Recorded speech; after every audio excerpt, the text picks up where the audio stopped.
एक चिड़िया पेड़ पर घोंसला बनाकर मज़े से रहता था। एक दिन वो दाना पानी के चक्कर में अच्छी फसल वाले खेत में पहुंच गया। वहां खाने पीने की मौज से बड़ा ही खुश हुआ।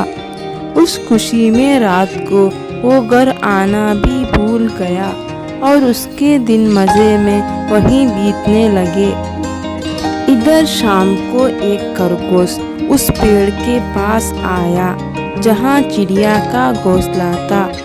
पेड़ जरा भी ऊंचा नहीं था, इसलिए खरगोश ने उस घोंसले में झांककर देखा तो पता चला कि ये घोंसला खाली पड़ा है।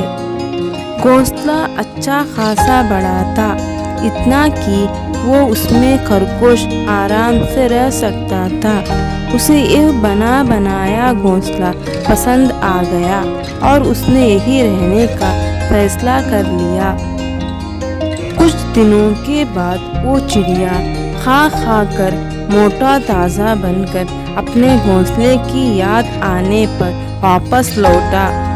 उसने देखा कि घोंसले में खरगोश आराम से बैठा हुआ है। उसे बड़ा गुस्सा आया। उसने खरगोश से कहा, चोर कहीं के, नहीं था तो मेरे घर में घुस गए हो। चलो निकलो मेरे घर से, जरा भी शर्म नहीं आई मेरे घर में रहते हुए। खरगोश शांति से जवाब देने लगा, कहाँ का तुम्हारा घर? कौन सा तुम्हारा घर?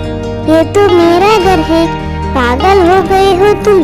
अरे कुआं, तालाब या पेड़ एक बार छोड़कर कोई जाता है तो अपना हक भी गवा देता है।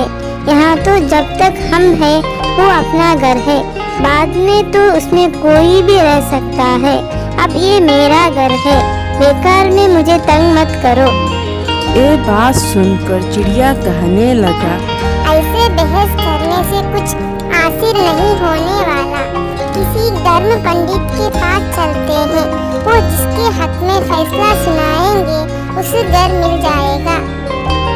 उस पेड़ के पास से एक नदी बहती थी।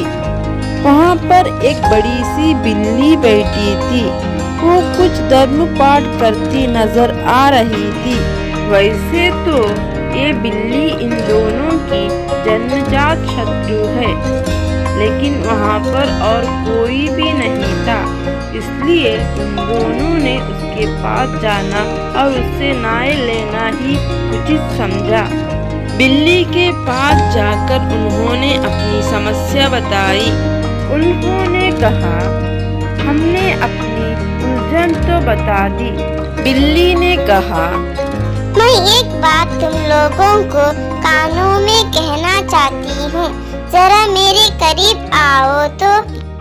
खरगोश और चिड़िया खुश हो गए कि अब फैसला होकर रहेगा और उसके बिल्कुल करीब गए।